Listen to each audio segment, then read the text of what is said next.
Warahmatullahi wabarakatuh. Masih kurang semangat. Ini tanda-tanda sudah mulai hilang energinya. Nggih Bu, nggih? Nggih Pak. Coba sekali lagi. Saya doakan mudah-mudahan qabul hajat-hajatnya semuanya. Lancar rizkinya semuanya. Yang punya usaha diberikan kemudahan dan kelancaran usahanya. Assalamualaikum warahmatullahi wabarakatuh.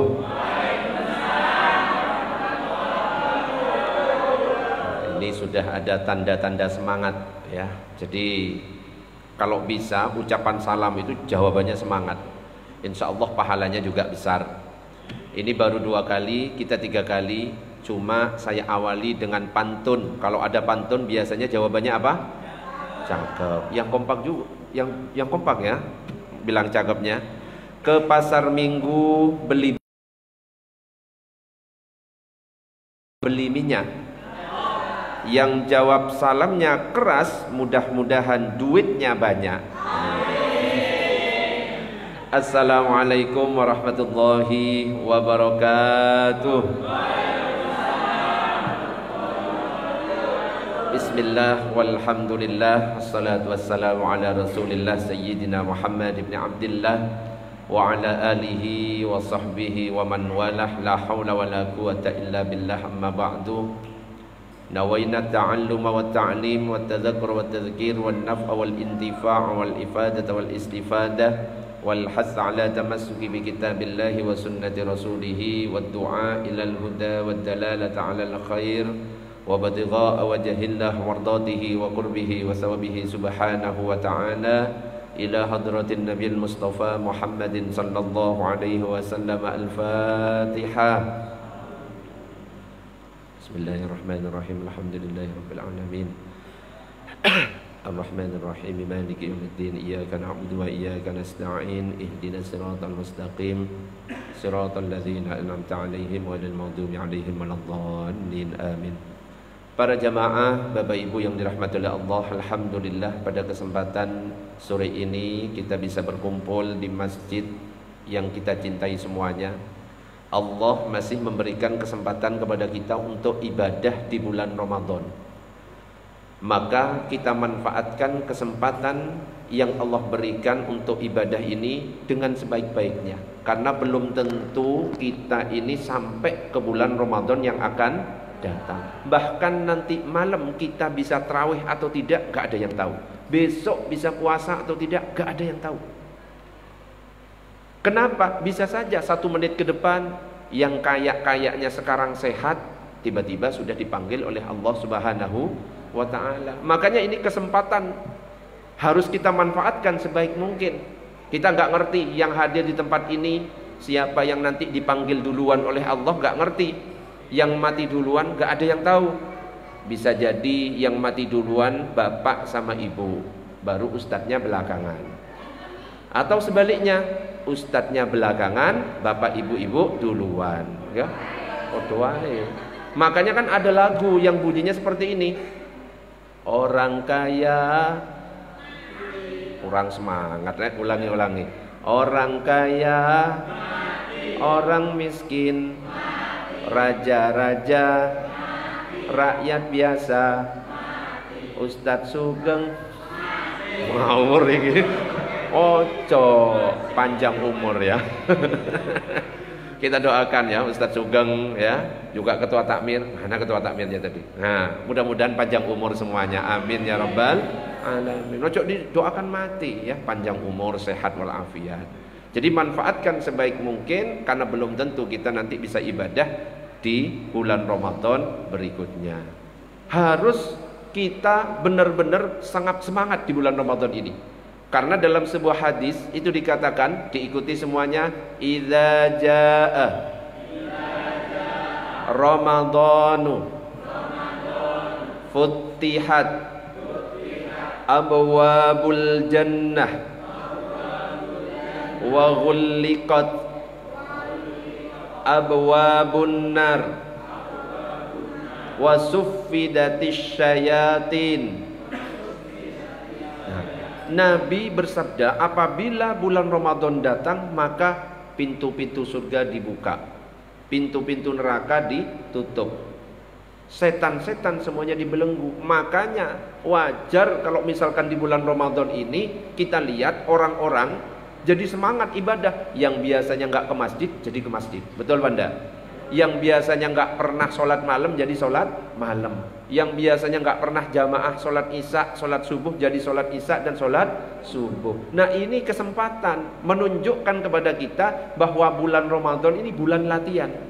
Diharapkan kalau sudah istiqomah selama 1 bulan, nanti di luar Ramadan kita tetap istiqomah. Bukan cuma Ramadan saja.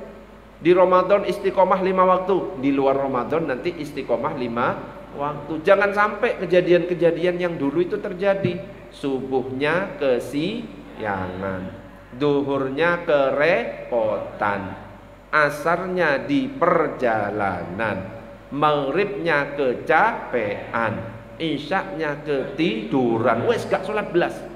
Itu dulu. Makanya dilatih oleh Allah, dices. Biar baterainya kuat supaya nanti di luar Ramadan bisa ngegas lagi. Jangan justru menurun. Makanya dikatakan pintu-pintu surga dibuka, pintu-pintu neraka ditutup. Terus apa lagi? Setan-setan dibelenggu. Makanya ketika Allah memberikan kesempatan untuk ibadah harus benar. Jangan sampai asal-asalan. Banyak sekali yang mungkin masih bingung tentang masalah ini itu, masalah permasalahan tentang seputar Ramadan.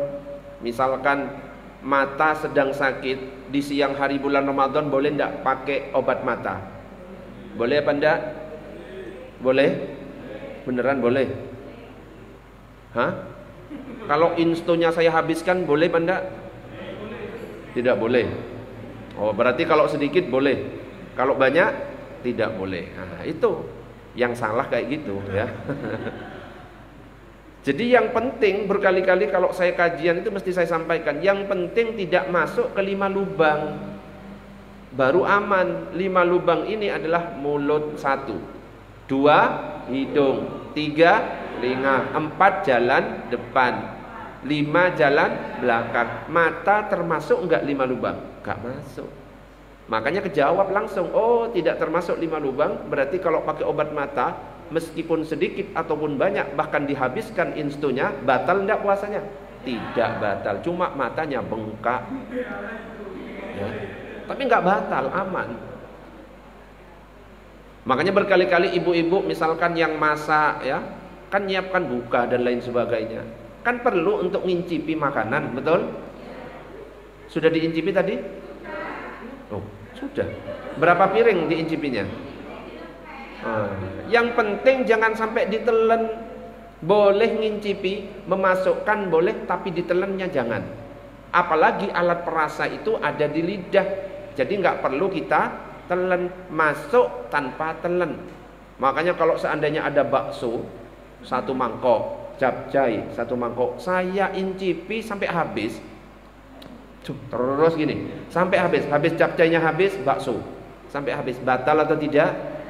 Lah kok jadi batal? Kan nggak tak telan. Rumus batal adalah memasukkan, menelan. Saya ngincipi tapi sampai habis tanpa menelan, dilepeh terus sampai habis.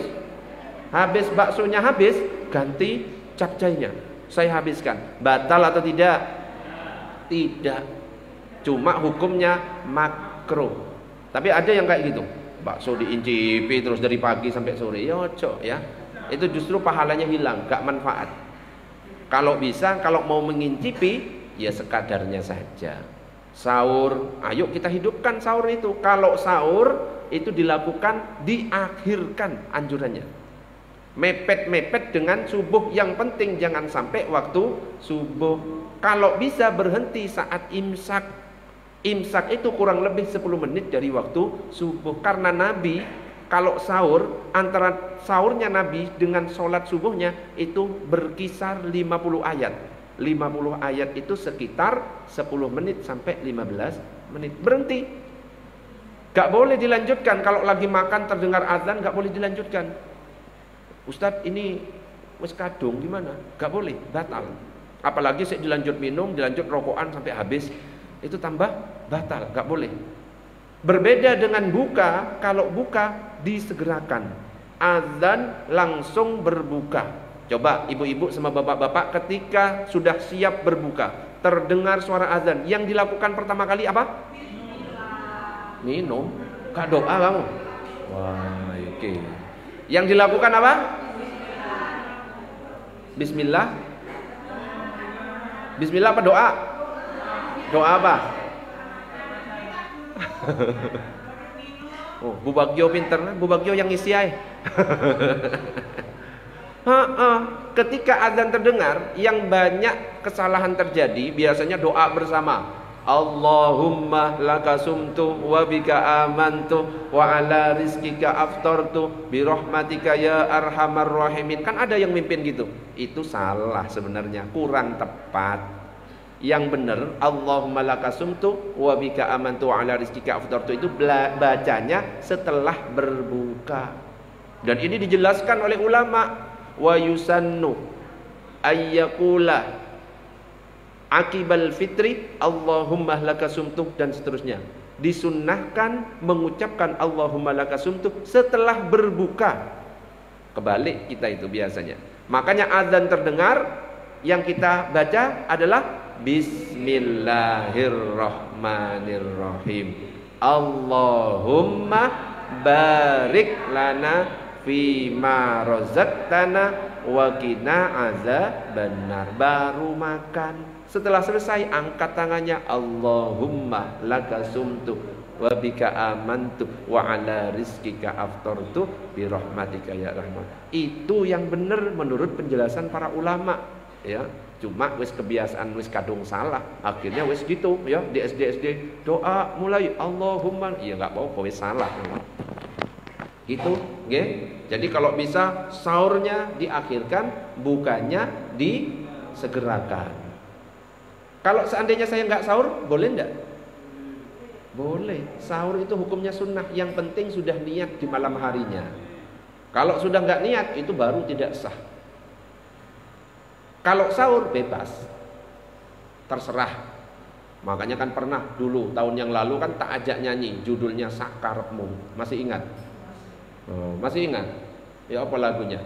Sahur nggak sahur, poso nggak poso, ora sahur ora poso, Gusti Allah wis ngerti karepmu.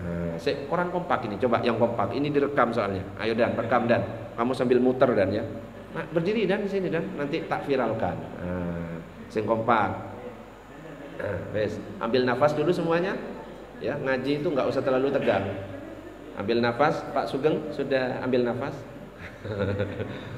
1, 2, 3. Sahur gak sahur, poso gak poso, ora sahur ora poso, Gusti Allah wis ngerti karepmu. Cocok ya Bu Eko sampai ini jadi anak TK itu cocok ya. Mau aja diajak nyanyi kayak gini. Allahumma shalli ala sayyidina Muhammad. Jadi hidupkan sunnah-sunnah di bulan Ramadan, termasuk sholat tarawihnya.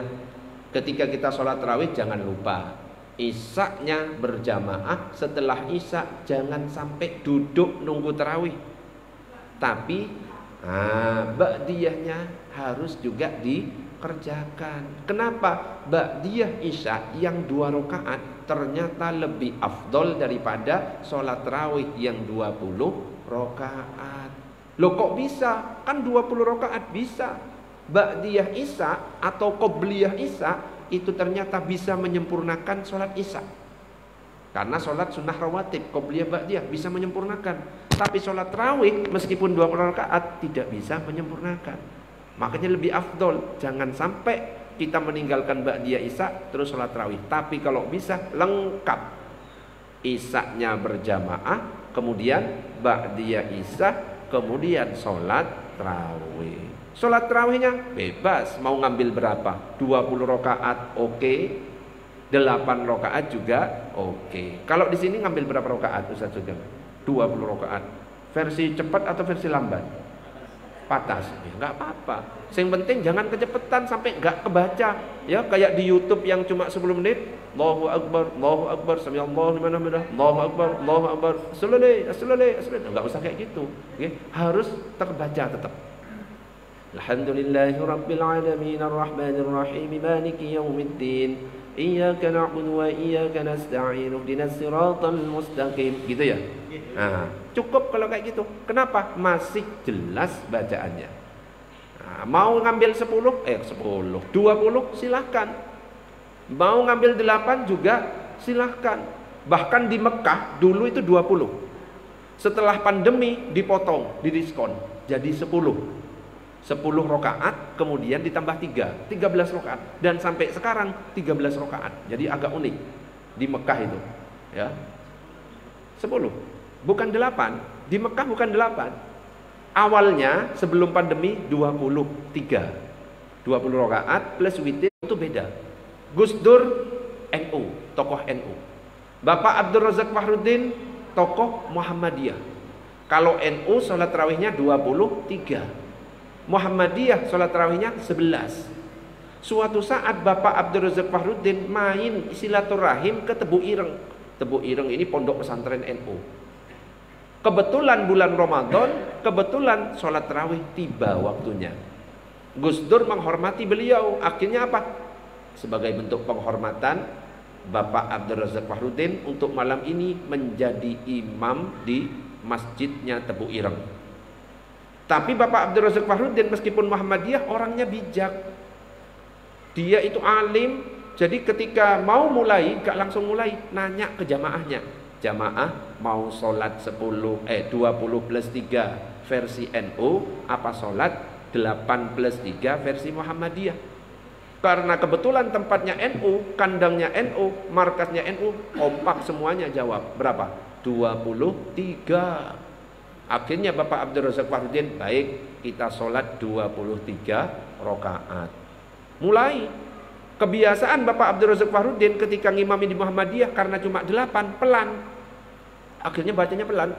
Allahu Akbar, Alhamdulillahi Rabbil Alamin.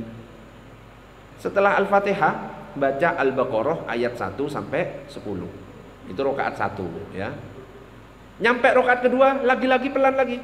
Alhamdulillahi Rabbil Alamin. Surat pendeknya yang dibaca ayat 11 Al-Baqarah sampai 20.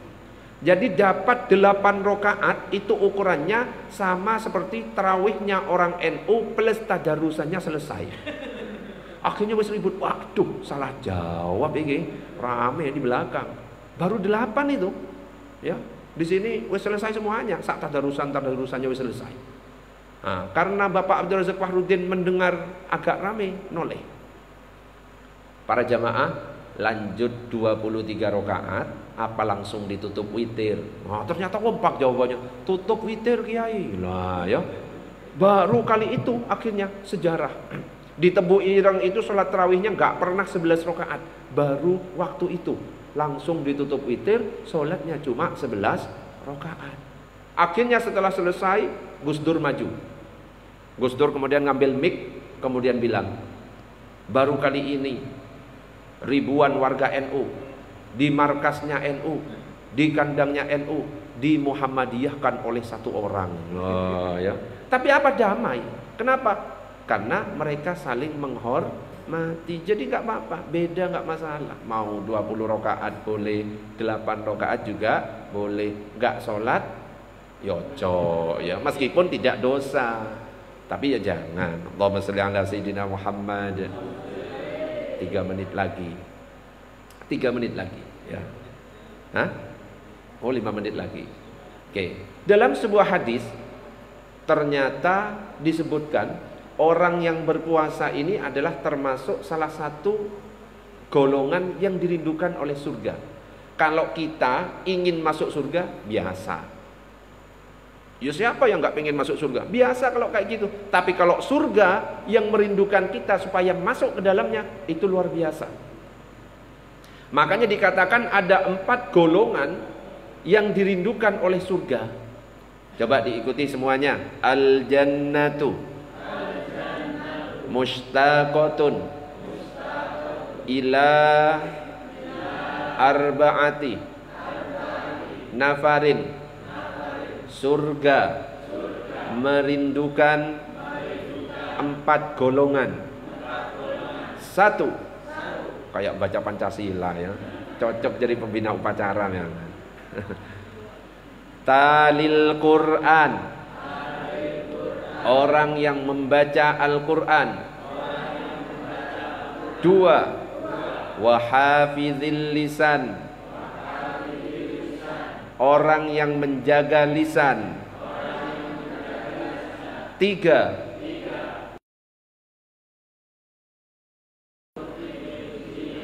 orang yang memberi makan kepada yang kelaparan. 4, wasaimin fi syahri Ramadan, orang yang berpuasa di bulan Ramadan. 4 ini dirindukan oleh surga. Ya gak usah ngapain ngikuti semua ya, cukup sampai di situ. 1, orang yang membaca Al-Quran, apalagi ini bulan Ramadan, bulan turunnya Al-Quran, perbanyak membaca Al-Quran. Kalau bisa hatamkan. Ulama-ulama dulu, Imam Syafi'i contohnya, 1 hari hatamnya 2 kali. Dan 2 kali ini dibaca di dalam sholat. Bayangkan bacaannya kayak gimana. Ya cepat, tapi bener, nggak mungkin ya cepatnya kayak kita. Tapi bener, cepat. Itu hatamnya 1 bulan 60 kali Imam Syafi'i. Nah kalau kita, kalau nggak bisa niru Imam Syafi'i, minimal hatam 1 bulan berapa kali? 1 kali. Ustadz, susah kalau hatam 1 bulan 1 kali. Ya sudah, 1 hari 1 lembar. Susah Ustadz. Ya sudah, 1 hari 1 ayat. Susah Ustadz. Ya sudah, 1 hari 1 huruf. Nun, shadaqallahul azim. Yes. Besoknya Yasin, shadaqallahul azim. Loh, itu dapat pahala itu. Kenapa? La aqulu alif lam mim harfun walakin alifun harfun wala mim harfun wa mimun harfun. Aku tidak mengatakan, kata Nabi, alif lam mim 1 huruf, tapi alif 1 huruf, lam 1 huruf, mim 1 huruf. Jadi kalau kita baca alif lam mim itu sudah 30. Baca nun 10, Yasin 20, Bismillahirrahmanirrahim. Berapa huruf? Berapa? Padahal tiap hari kita baca. Berapa huruf? Berapa? 19.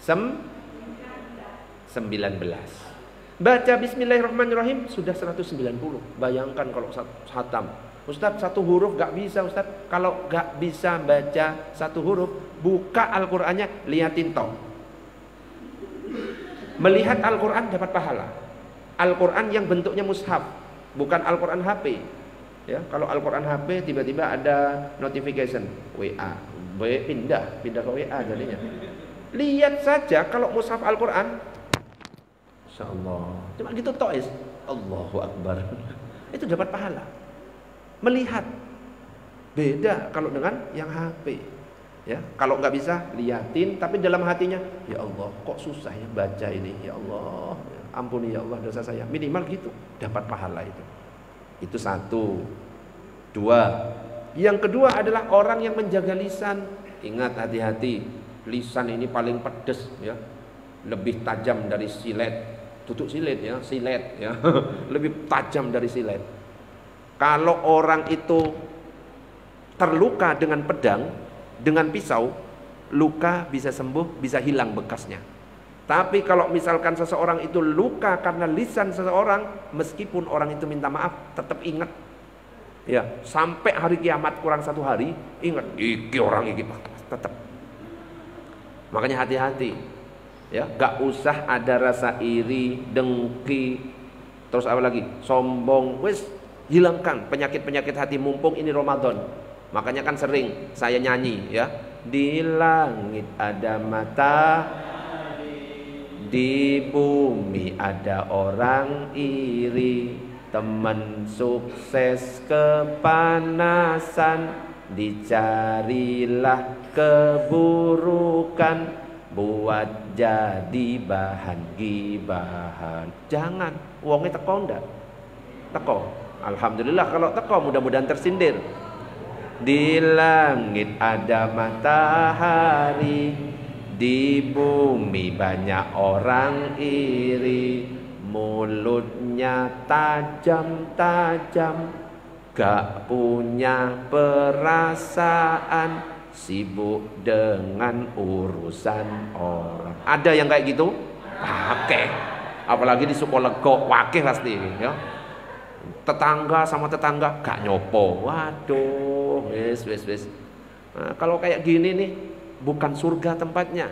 Karena perintahnya Allah, man kana yu'minu billahi wal yaumil akhir, siapa yang beriman kepada Allah dan hari akhir, falyakul khairan aw liyasmut.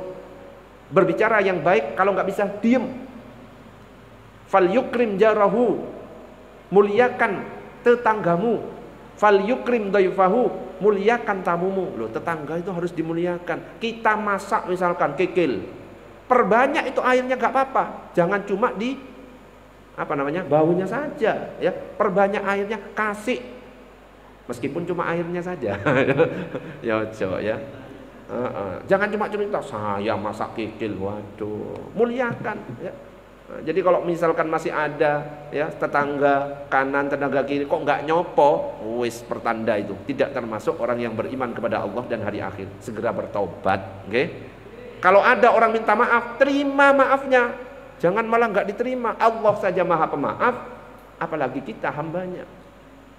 Ustadz, saya minta maaf tapi nggak dimaafkan, biarkan. Yang penting kita sudah minta maaf. Yang nggak memaafkan nanti urusannya dengan Allah, berat itu nanti.